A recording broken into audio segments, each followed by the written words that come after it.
Hello everyone, আসসালামু আলাইকুম। Welcome back to my channel and Facebook page be with Aliya. আর আমি মুর্শিদা আলিয়া আছি আপনাদের সাথে।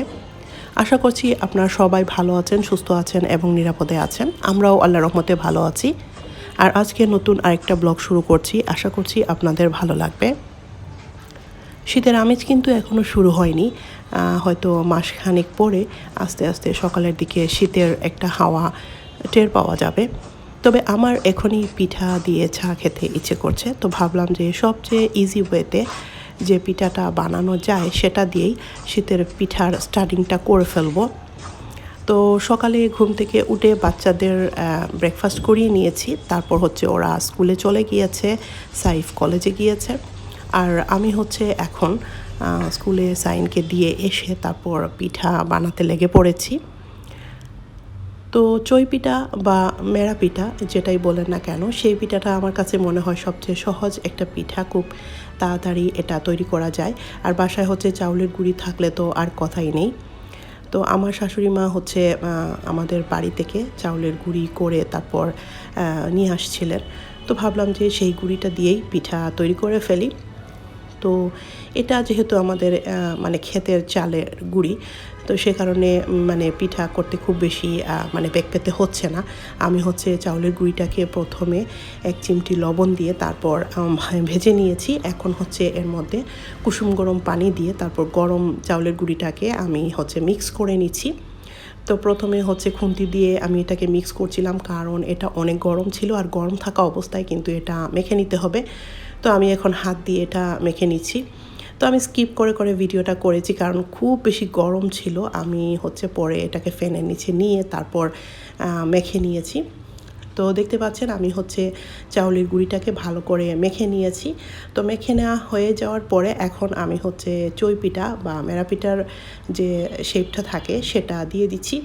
আমি হচ্ছে মেরা পিঠার এই একটা শেপই পারি, তো সে কারণে দেখা যায় যে আমি এই শেপটাই বেশিরভাগ সময় করে থাকি। তো একটু ছোট ছোট করে করছি, যেহেতু এই পিঠাটা হচ্ছে কেটে তারপর ভাজি করে খাওয়া হবে।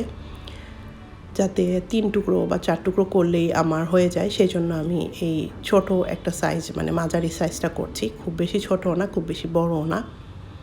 তো এটা আসলে দেখানোর কিছু নেই, আপনারা তো সবাই এই চই পিঠা বা মেরা পিঠা বানাতে জানেন। তারপরও আমি বিগিনারদের জন্য একটু দেখিয়ে দিচ্ছিলাম। তো আমার এই 1 প্লেট পিঠা হয়েছে। আমি কিন্তু খুব বেশি করছি না, জাস্ট 2-3 দিন যাতে রেখে খেতে পারি সেই অনুপাতেই করছিলাম আর কি। তো এখন আমি এটা স্টিমারে দিয়ে দিচ্ছি। আর আমার এই স্টিমারটা হচ্ছে একদম লাইফ সেভিং। এটা খুব তাড়াতাড়ি পিঠা, পুডিং যে কোনো জিনিসই এটাতে হয়ে যায়। তো আমার বেশি সময় লাগেনি, প্রায় 20 থেকে 25 মিনিটের মধ্যেই কিন্তু পিঠাগুলো রেডি হয়ে গিয়েছে। তো আমি এখন এগুলোকে বের করে একটু ফ্যানের নিচে রেখে দিয়েছি। এখন হচ্ছে এখান থেকে অর্ধেকটা নিয়ে তারপর আমি কেটে নিচ্ছি। তো কেটে তারপর এটা হচ্ছে ভাজি করে খেতে অনেক ভালো লাগে, আর চা দিয়ে খেতে আমার অনেক ভালো লাগে।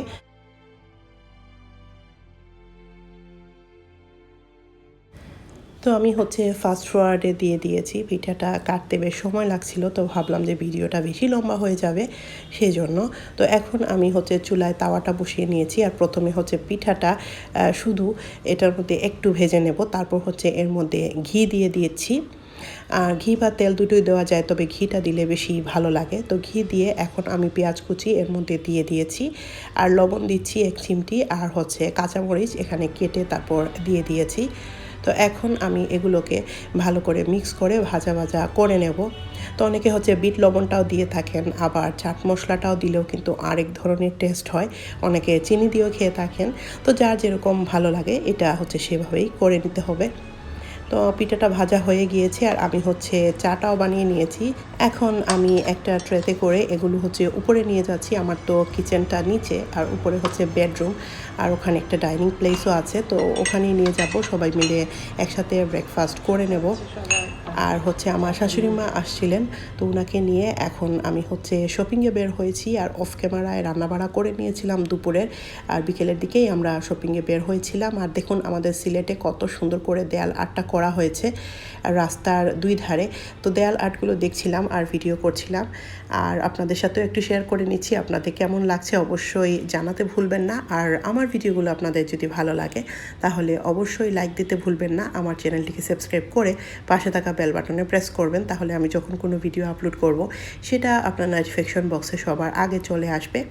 আর আপনারা চাইলে আমার ফেসবুক পেজটিও ফলো করতে পারেন, সেখানেও আমি বিভিন্ন অ্যাক্টিভিটিস এবং এই ধরনের ভিডিওগুলো আপলোড করে থাকি। আর যারা অলরেডি আমার চ্যানেলটিকে সাবস্ক্রাইব করেছেন, পেজটিকে ফলো করছেন, তাদের সবাইকে অসংখ্য অসংখ্য ধন্যবাদ। তো কথা বলতে বলতে আমরা হচ্ছে জিন্দাবাজারের দিকে চলে যাচ্ছি।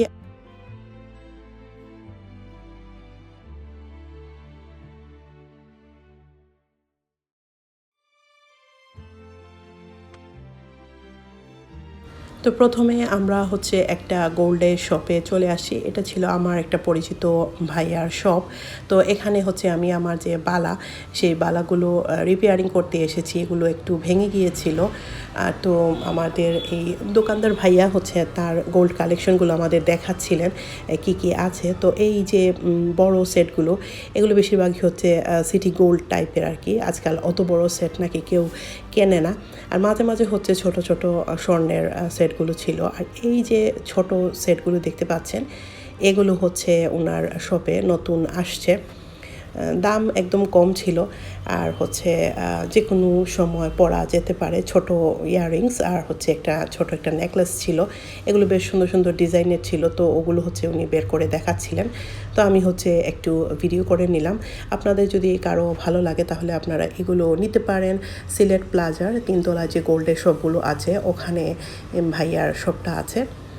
তো গোল্ডের শপে কাজ শেষ করে এখন আমরা হচ্ছে একটা জুতোর দোকানে চলে আসছি। আমার শাশুড়ি মা হচ্ছে ওনার আম্মার জন্য জুতো দেখবেন। তো নানু হচ্ছে কমফোর্টেবল জুতো না হলে পরতে পারেন না, সেজন্য আমাদের বেশ কয়েকটা জুতোর দোকানে ঘোরাঘুরি করতে হয়েছে। তবে আমরা মনের মতো জুতো নানুর জন্য পাইনি। তো শেষ পর্যন্ত আর কি করার, আমরা হচ্ছে এখন একটা কাপড়ের শপে চলে আসছি। এটা হচ্ছে শাড়ির একটা শপ। তো এখন আমরা এখান থেকে শাড়ি দেখছিলাম। এই ধরনের শাড়ি হচ্ছে আমার শাশুড়ি মা অনেক পছন্দ করেন। আর নানুর জন্য আমরা একটা নিলাম, আর আম্মার জন্য একটা নেওয়া হয়েছে। তো এখন হচ্ছে প্রায় সন্ধ্যা হয়ে গিয়েছে। আমরা হচ্ছে আমাদের কাজ শেষ করে এখন বাসায় চলে যাচ্ছি। আর বাসায় আসার পরে দেখেন অবস্থা, আমাকে আমার যে মুলু, ও হচ্ছে একদম ঘিরে ধরেছে। এতক্ষণ কথায় ছিলাম এই ধরনের প্রশ্ন করছে মনে হচ্ছিল, পায়ে পায়ে ঘুরছিল। তো ওকে হচ্ছে একটু খাবার দিয়ে দিলাম শান্ত হওয়ার জন্য। ও কিন্তু পুচু না, পুচুর বন্ধু ছিল যে, ও এখন হচ্ছে আমাদের সাথে আমাদের বাসায় থাকে। তো যাই হোক, এদিকে হচ্ছে আমার বোন আসছে সন্ধ্যার পরে। তো ভাবলাম যে ওদের জন্য একটু হালিম রেডি করে নেই। আমার এমনি আজকে বিকেলে নাস্তার জন্য হালিম রেডি করার প্রিপারেশন ছিল। আমি হচ্ছে গরুর গোস্তটা রেডি করে অলরেডি রেখে দিয়েছিলাম। তো এখন শুধু হালিম মিক্সটা রেডি করছি।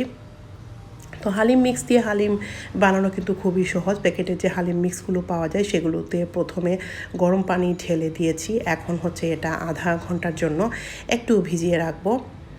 আর ওদিকে হচ্ছে গরুর গোস্তটা যদি রান্না করাই থাকে তাহলে তো আর কোনো ঝামেলা নেই।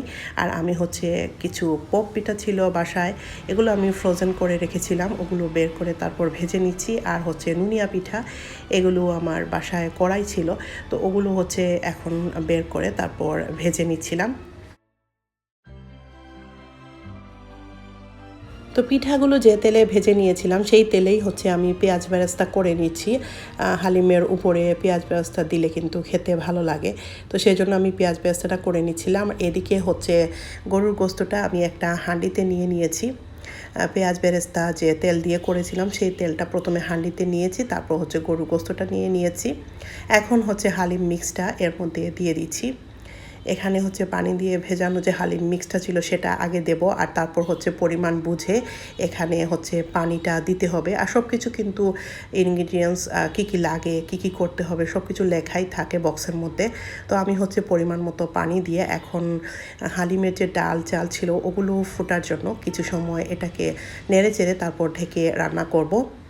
তো এটা খুব তাড়াতাড়ি কিন্তু হয়ে যায়। ঢেকে যখন রেখেছিলাম তার প্রায় 10 থেকে 15 মিনিটের পরে হালিমগুলো যখন গলে গিয়েছিল ডালগুলো চালগুলো, তখনই হচ্ছে এটা রেডি হয়ে গিয়েছে। তো এখন আমি এটাকে একটা হট পাটে নিয়ে নিয়েছি। তারপর উপর থেকে ধনেপাতা, কাঁচামরিচ কুচি আর বেরেস্তা, লেবুর খোসা ছোট করে কেটে তারপর দিয়েছি। আর হচ্ছে শসাও একটু দিয়ে দিলে ভালো লাগে, তো বাসায় হচ্ছে অল্প একটু শসা ছিল, সেটা দিয়েছি। এখন হচ্ছে এগুলোকে মিক্স করে নেব। আর এদিকে হচ্ছে মেহমানদেরও টেবিলে বসিয়ে নিয়েছি, এখন সবাইকে সার্ভ করছি। তো এই ছিল আমার আজকের ভিডিওতে, আশা করছি আপনাদের ভালো লেগেছে। তো দেখা হচ্ছে নেক্সট ভিডিওতে। সবাই ভালো থাকবেন, আল্লাহ হাফেজ।